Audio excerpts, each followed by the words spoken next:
Hey, it's Keith from Alien Ghost Robot Creative Media. 2 quick notes. First, hang around after the credits to hear some trailers from other audio fiction podcasts you might like. Second, if you're enjoying this show and would like to support it and other programs like it, I'd be thrilled to have you join my Patreon. You can listen to all our shows ad-free and get some cool perks too. The link is in the show notes or at thelovetalker.com. Thanks. The Love Talker is a folk horror audio fiction production and contains mature content, including adult language, violence, domestic abuse, and sexual assault. A complete list of content warnings for this episode can be found in the show notes. Listener discretion is advised. For the best audio experience, we recommend listening with headphones.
You have no right to judge me, outsider.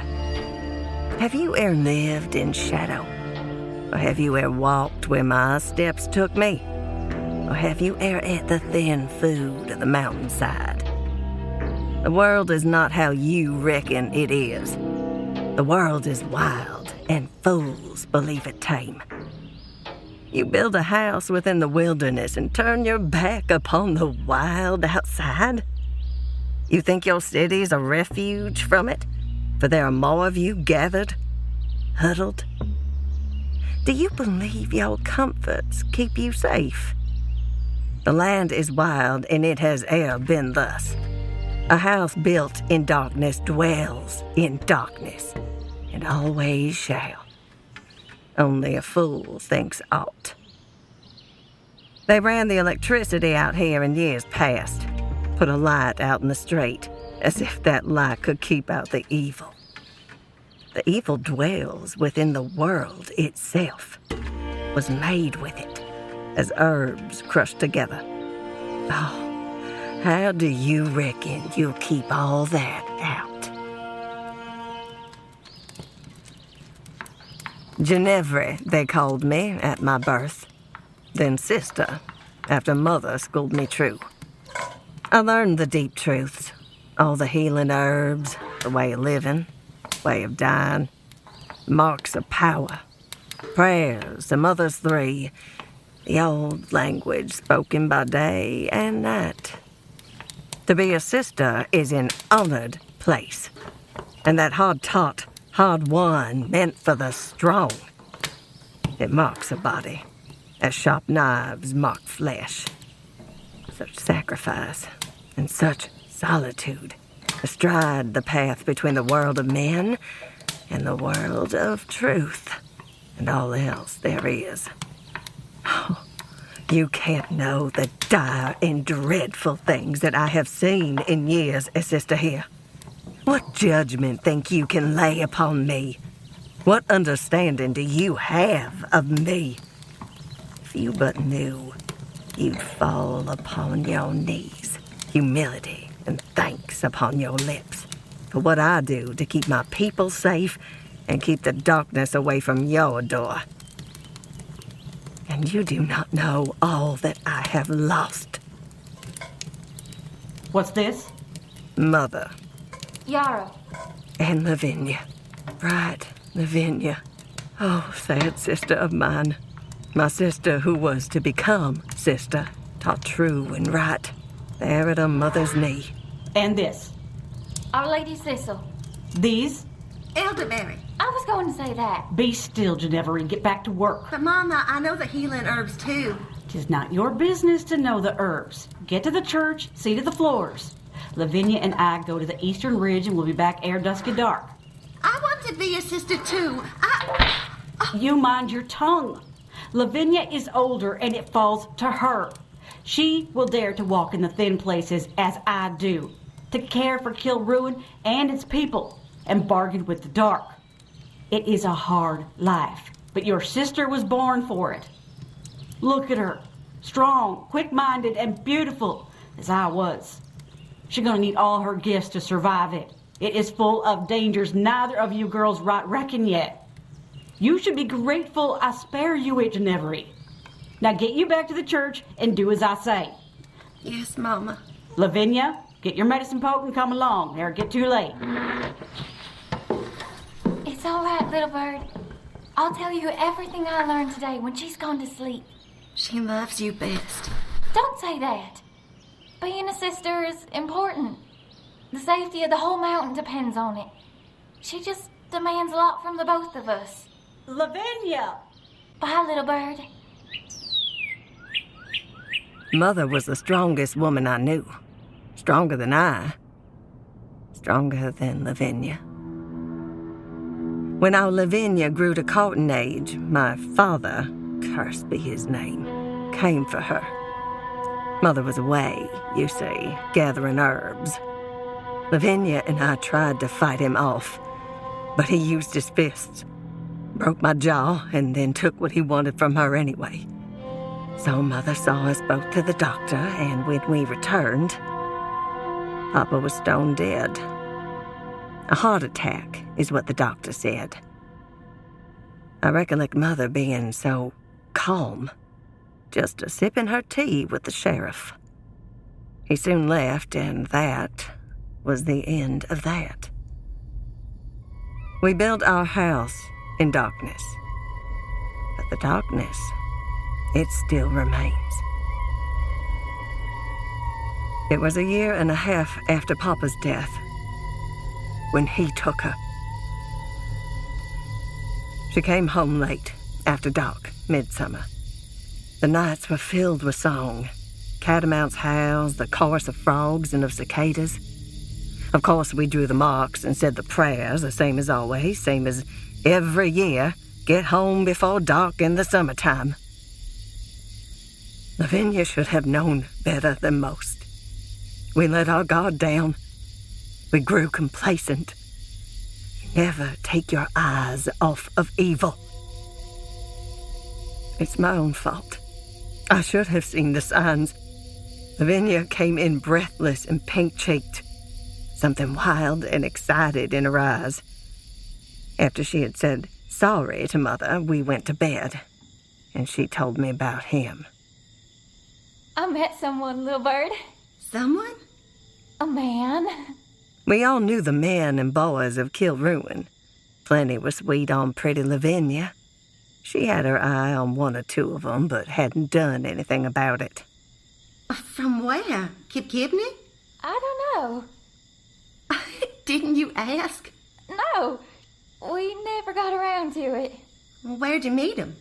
At the Fallen Mansion, up to the ridge.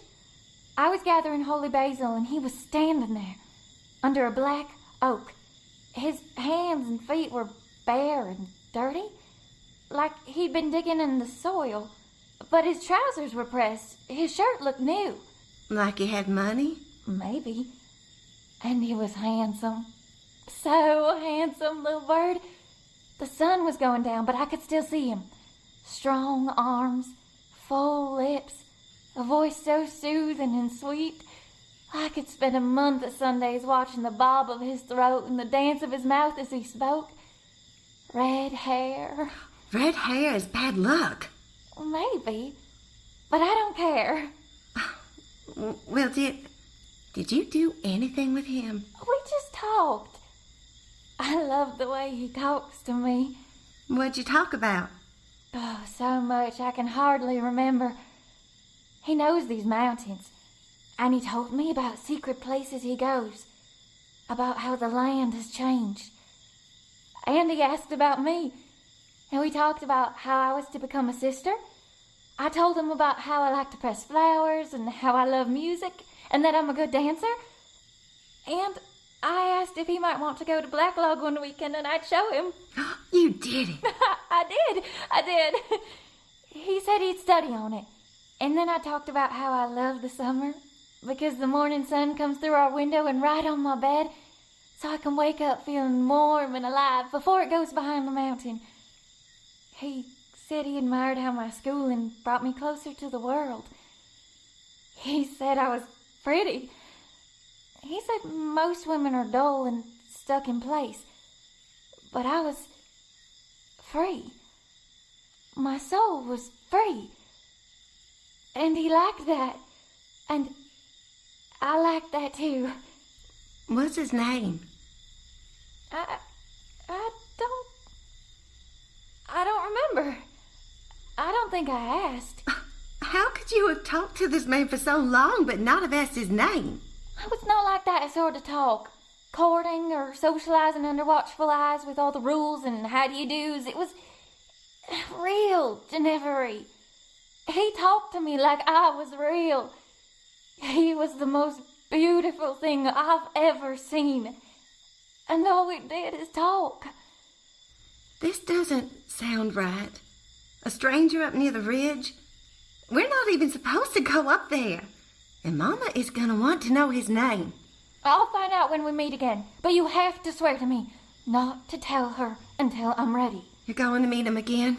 Tomorrow, at dusk. But swear to me, little bird. Swear. I swore. God and Mother's cursed me for it. And as the days passed by, she would come home long after dark, smiling. Always smiling. Her eyes were far away, left behind her from wherever she had been all day long.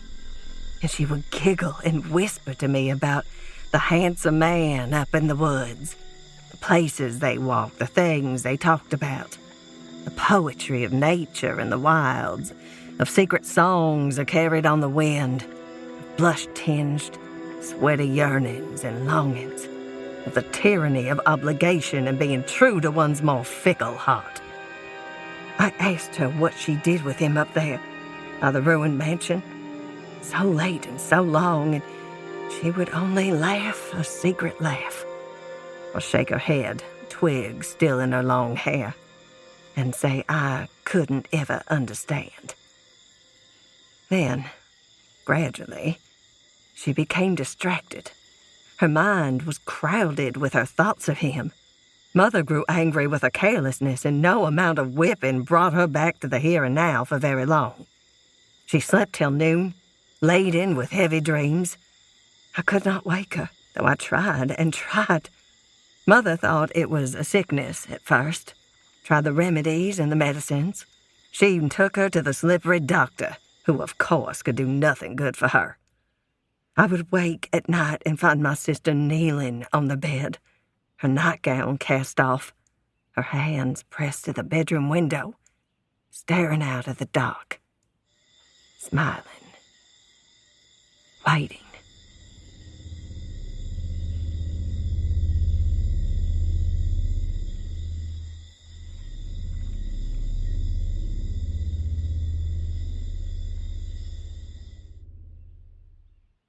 One morning, I awoke to find her gone.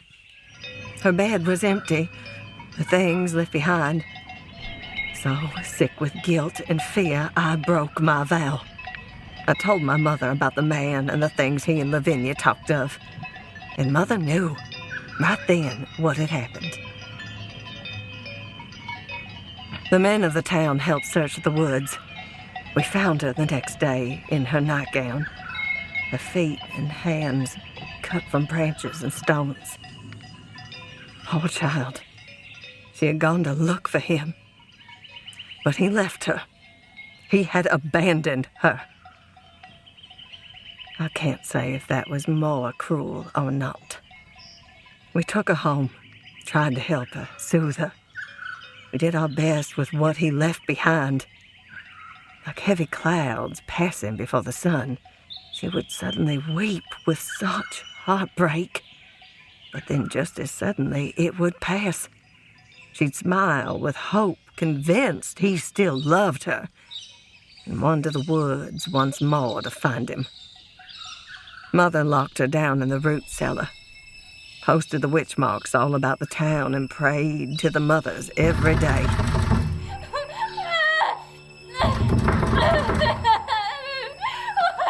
But Lavinia was inconsolable. She thrashed against the door for hours on end. Days turned to weeks. She never got well. The doctor gave her laudanum to help, but there was nothing more for us to do.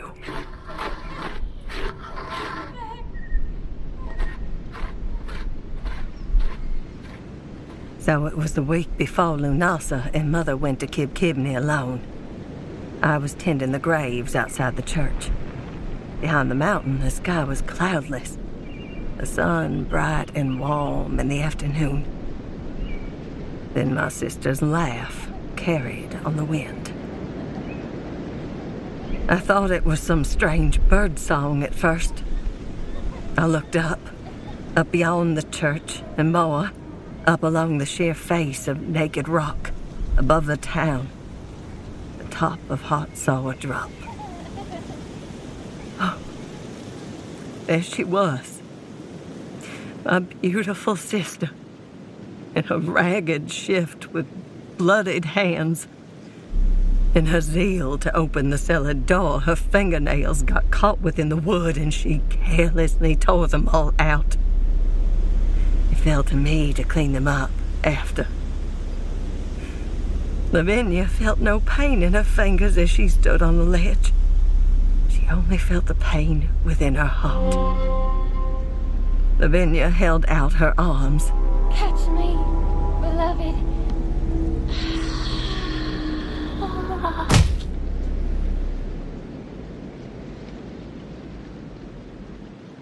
Then she fell. I watched her body plummet like a stone to break upon the ground next to the church. My beautiful sister. Ruined. Riven. Her still warm blood feeding the silent graves. Her head lays unnatural like, looking up at me. And then her last bubbling breath pushes her lips into a lost and vacant smile.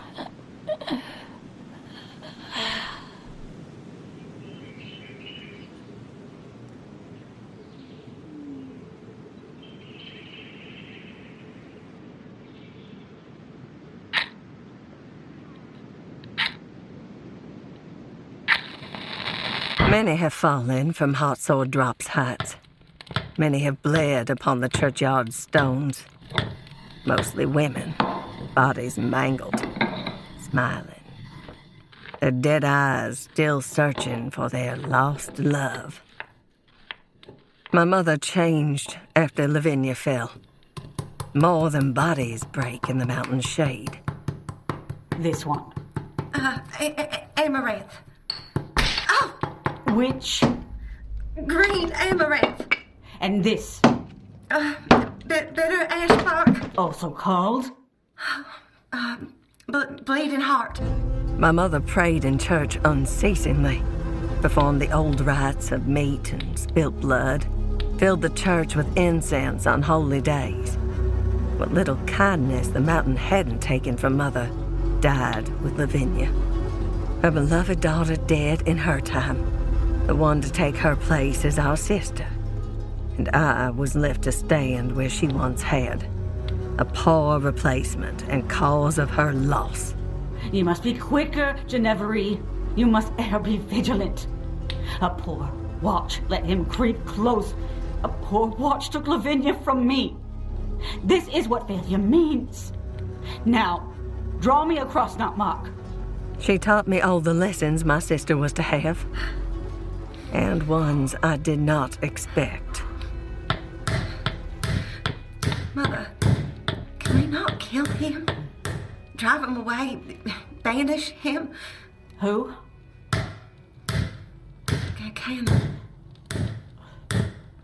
Can you kill the moon? Banish a storm? No. Best you can do is protect yourself and all of us. Well, can we bargain with him? Well, what would be the cost? Geneverie, would you give yourself to him to have your sister back? Yes. Would you give some other girl to him to have your sister back? Yes. Why? Because not every girl is as good as Lavinia was. Mother? Get back to work.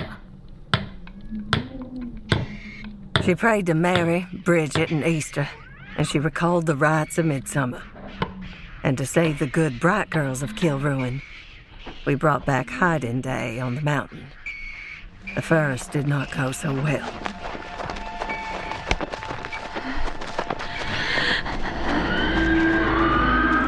But the mountain folk understand sacrifice. Mother never slept all that well again. She'd start awake in the heart of the night to peer out of the windows with wide eyes, wander through the church and check all the bolts, relight all the incense that had gone out. Some days she would sink into a silence, staring at the wall for many hours. Some days she would fly into a strange rage and punish me for my many mistakes until I bled and she was exhausted. Is that window closed? She grew old faster than she ought to have. He's gonna come. Her hair turning white long before its time. I don't see anything. The world beating wrinkles into her face.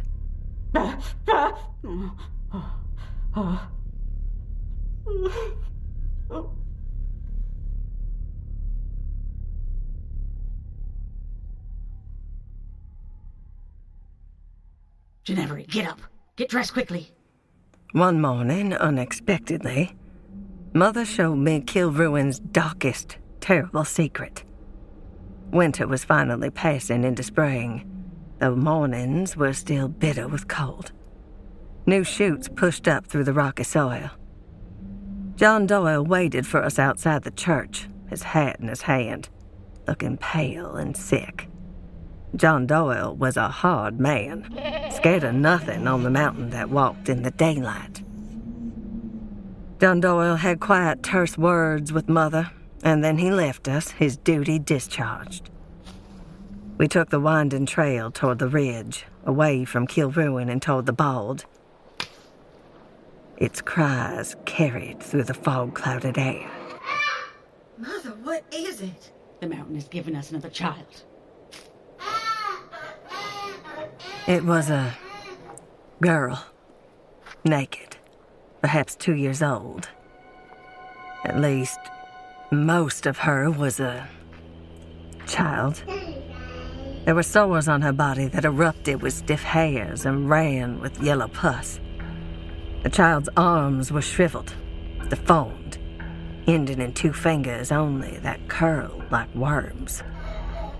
She wobbled on bowed legs. There were wounds all over her body.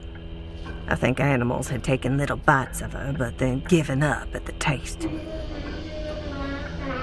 And the smell of her. Rot. Pus. Soil. Mother! Stand your ground, child. But it's coming.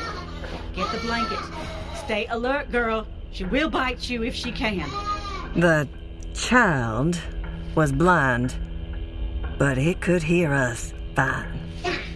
Where her eyes should be instead were 2 craters of wet blackness that oozed down her ruined and split open face. And her mouth. Her jaw was unhinged. It had to be. Otherwise, there was no room for the twitching, sharp mandibles to come out. Mother! Now! I swallowed my sick and did not vomit. Hold her. Mother wrapped it in a heavy blanket, and when it began to thrash, she bound it with leather belts until it could not move. This is one of a sister's most important duties, Geneverie. Children of the mountain will appear from time to time. We find them. We kill ruined animals born like that. Why do we not kill this one? Surely it would be a mercy. Because they are still children of God. You bring the child to the doctor. If he can help them, he will. If not, they die. But those that live become our charge. We care for them as best that we can. Give them what life they can manage. And we do not speak of this. Where do they come from?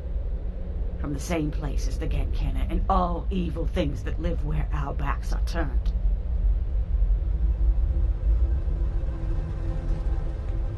That girl did not live. But there's always more. When Mother died, her duties fell to me. The doctor was always eager to help. That man. He looks down upon the old ways, even as he benefits from them. But we don't speak of the mountain children, except when I bring another to him. Boys and girls. Some almost human, but for protruding teeth, hard scales, or split toes, a wrecked spine, a missing leg, bleeding eyes. Most died within days. Some lasted longer.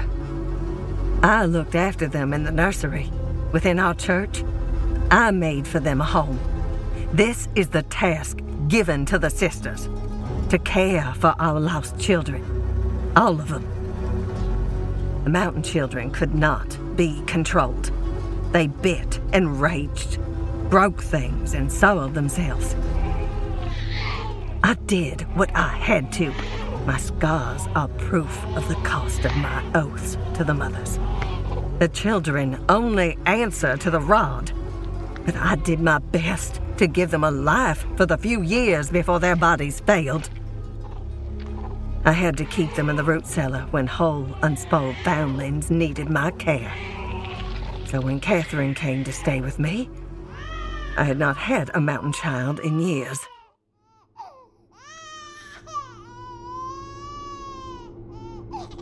It's not uncommon to find orphans here.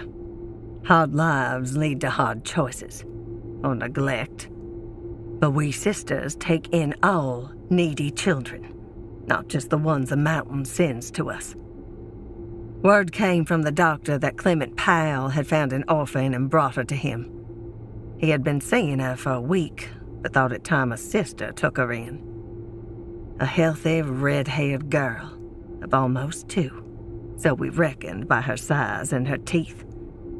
We asked in all the hollers and the towns, but could not find who her parents might be. And she was calm and quiet, like a stone. She seldom cried, kept watch upon my day, staring at me, moving soft as a shadow. No one came for her, none asked after her. Red hair is bad luck, and none wanted her. So I named her Catherine, made her mine.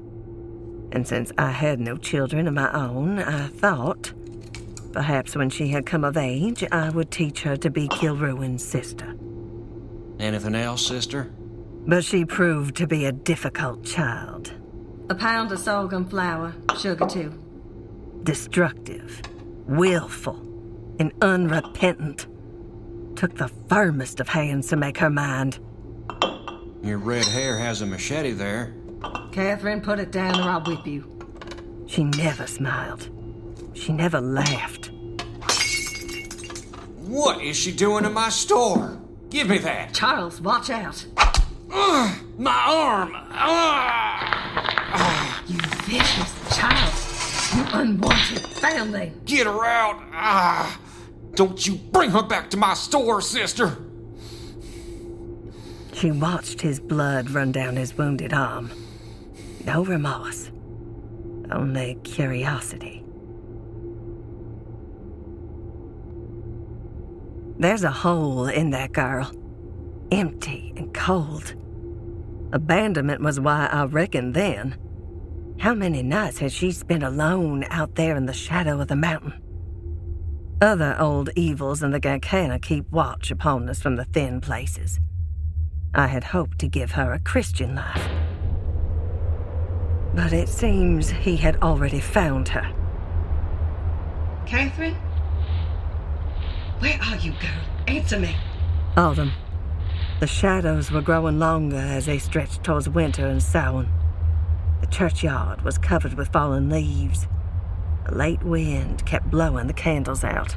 Don't leave the church door open, girl, you hear? It's nearly on to dark. We must go in. You were never truly safe in Kilruin, but the Gankana sleeps in the winter. Don't make me get the strap, child. Catherine? But it wasn't winter yet. Catherine! Oh, child, get you in the church. She stood in the churchyard, just 4 years old, in the little blue dress I made for her. The dry leaves whirled and danced around her feet. The mountain's trees swayed in rhythmic prayer. But she only saw him, there at his feet. Are you gonna beat this child, sister of Kilruin?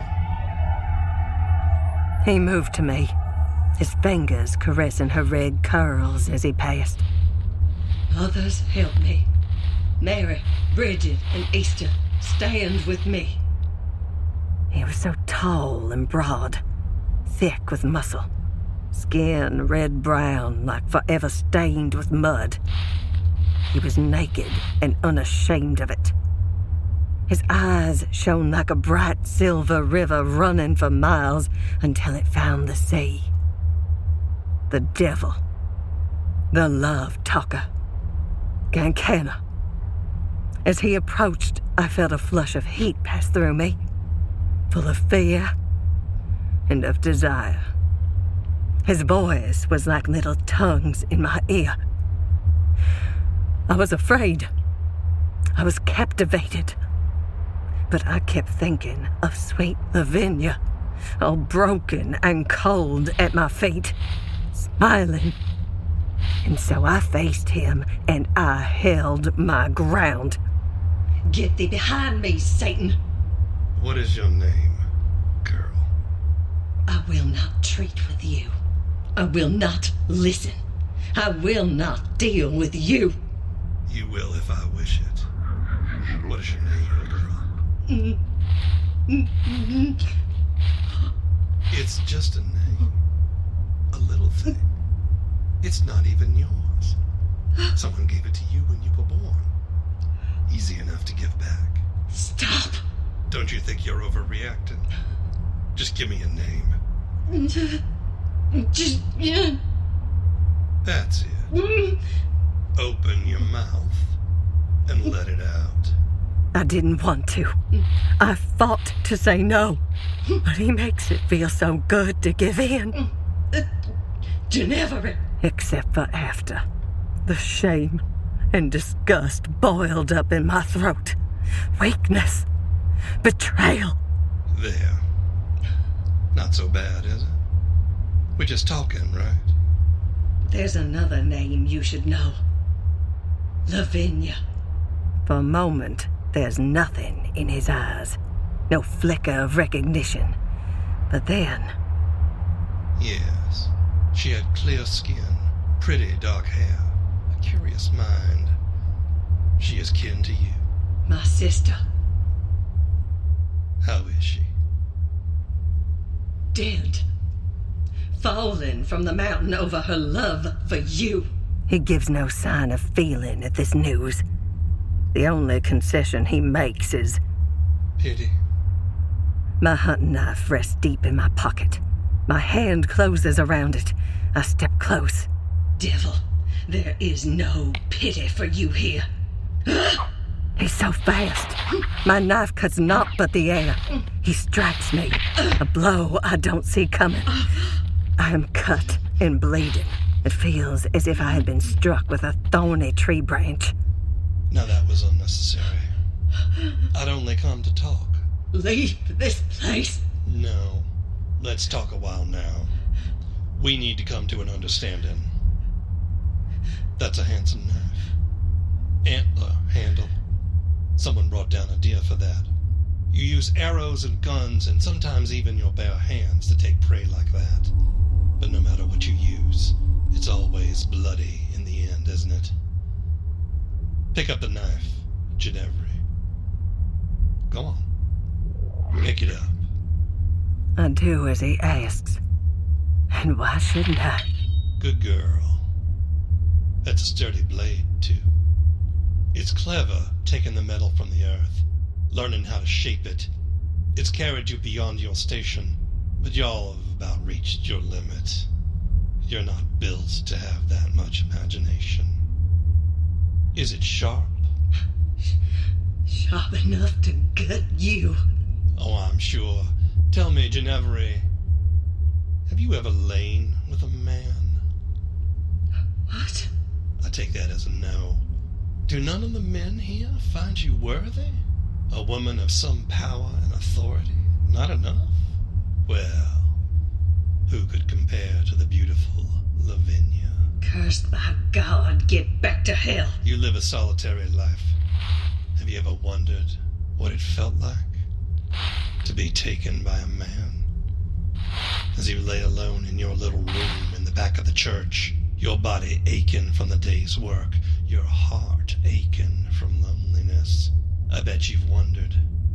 And you know, if you took that knife and ran it slowly in and out of your belly, or your chest, or your throat, why, I bet it would feel just like that. Holy Mothers, help me. Save me. Please. The knife shakes in my hand. I raise it up. Gone now. Put the tip of it against your throat. You've always wanted to know. And it's gonna feel good, isn't it? I lift the blade. The tip cuts my bare skin. It's a little hot ember of pleasure, even as the blood pools around the wound. Oh, I want to push. I want to push deep.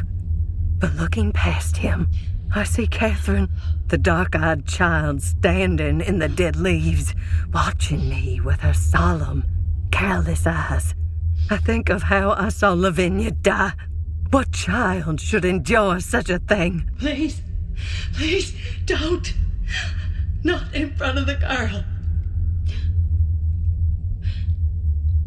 Well then, for her sake, put the knife down.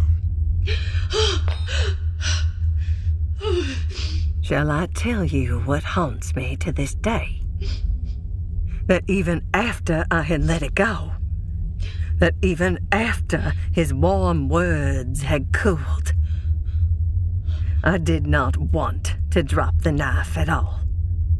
A small part of me would have eagerly pushed it in, over and over and over, not stopping when I fell among the graves and this world's light forever left my eyes. And this is the evil of our mountain. And since it is for her sake that we are still talking, I want you to take better care of her. I am interested to see what this girl grows into. So I am going to be checking up on her. And you. You have my attention now, Geneverie. See that you take care. And he walked out, blending with the darkness till there was no telling which part was him. Catherine watched him go, cold, calm, curious. After the first no, when I thought he slept, I found a home for her down in Saltville. I sent her away, I had to, you see. She drew the devil to the church. And to me. The Gankana always threatens Kilruin, but we had found a way to coexist. Our gifts to him, our respect for his world. But with his eyes on Catherine and me, he walked our streets, came to our very doors. I do not know what he wanted with her, but that he did could only cause evil. To protect the town, I sent her away. And when it comes spring, I would pay the price.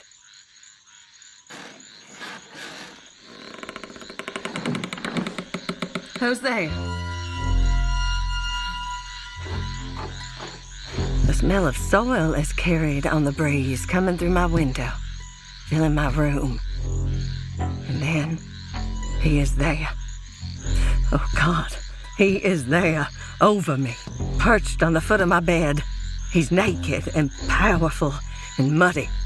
His bright eyes are burning out of the dark.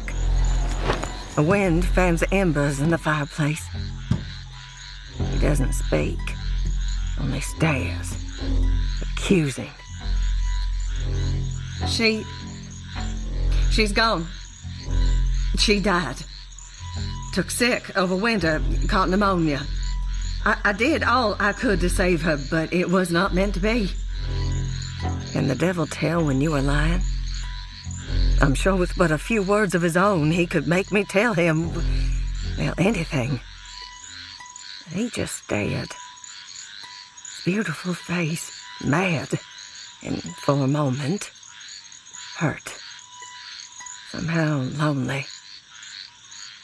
And then, like the wind itself, he returned to his woods and his night through my window.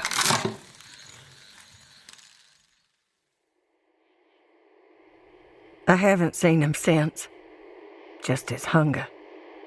He still takes what he wants from all of us. Our hide-and-day gifts sometimes don't suit him. Careless girls go missing every summer. They're forgotten. They stay out after dark. They don't cover their bodies from his eyes. They don't renew the witch marks on their homes. Oh, foolish girls who get themselves ensnared. It's their own fault. You can't stop the devil.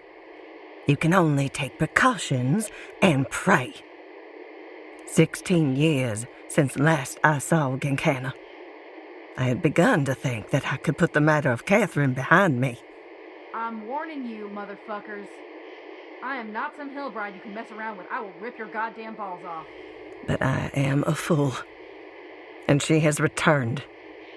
And the devil draws near to us once more. Hear her fouling holy ground with her shouts? Her profanity will bring him to us.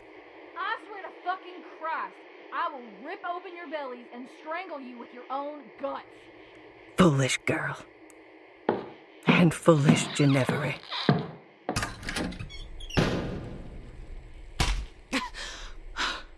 You shall not blaspheme here on holy ground. Or have you lost your lessons? Her return means something, though nothing good. I need time to find out why she has come back. I go by Ren now. Huh. Not to me. But you should come inside. The night is unfit for homecomings.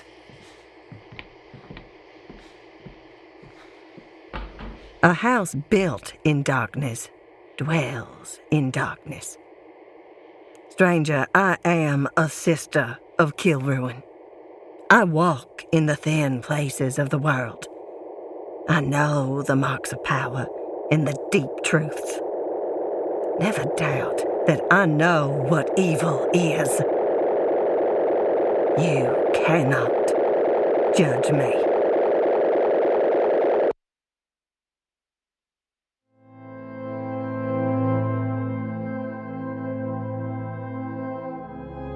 The Love Talker Episode 3, Geneverie, was written and directed by W. Keith Timms, sound designed, engineered, and composed by M.T. Goins. Featuring Jamie-Lyn Markos as Sister Geneverie, Erin B. Lillis as Mother, Whitney Holland as Lavinia, Will Sankuer as Charles, and W. Keith Timms as the Love Talker. The Love Talker is a production of Alien Ghost Robot and Celebrity Tumour, and is produced by CJ Penrith and Nancy C. Timms, associate producer Greg Smith. For more information, visit thelovetalker.com. Tell your friends and family about the show, and kindly leave stars or reviews on your favorite podcast platforms. And be careful out there on the mountain.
In 2023, 6 individuals with unique pasts received mysterious invitations to a website that calls itself The Rift. Data segregation is a Priority 1 initiative. One member of the small group claims to have decoded the Rift's mysterious schematics and built something extraordinary. I am going to put the device to the back of his skull and pull the trigger. What the?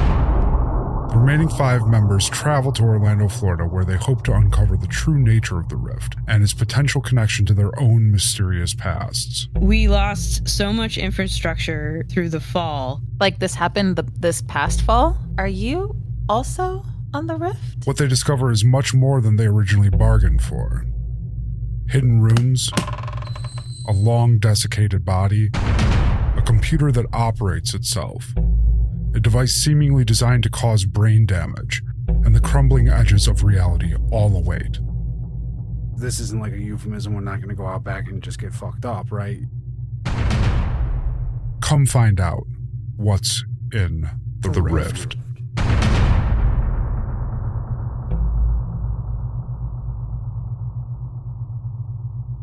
Available everywhere you get your podcasts on October 1st.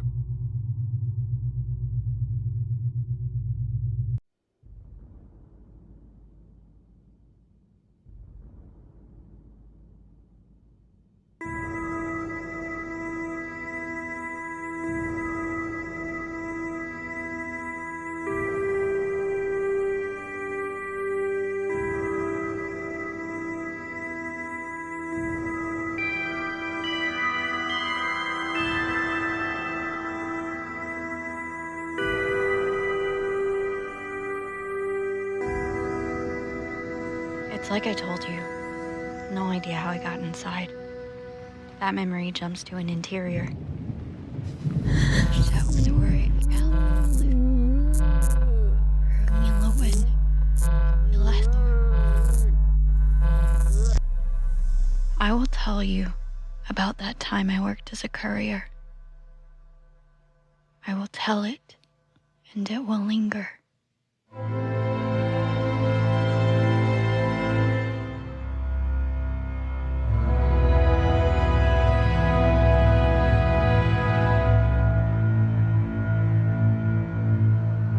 Celebrity Tumour presents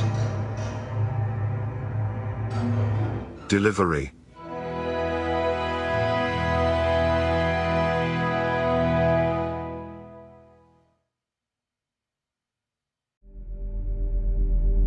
I know you got questions about him. Where did he come from? How did he do all those things they say he did? Was he a terrorist? Was he crazy? Was his skin really blue? Well, I'll tell you what I know. I was there with him, driving through the back roads under the stars. I was witness to wonders and miracles, and to the darkness that's coursing through the veins of our country. He came to fight it in his own strange way, but no one leaves that fight unchanged. Not even Rael. People ought to know the truth. And I was there. The Book of Constellations is a down-to-earth sci-fi road trip. It's audio fiction, and you can find episodes at bookofconstellations.com or wherever you get your podcasts.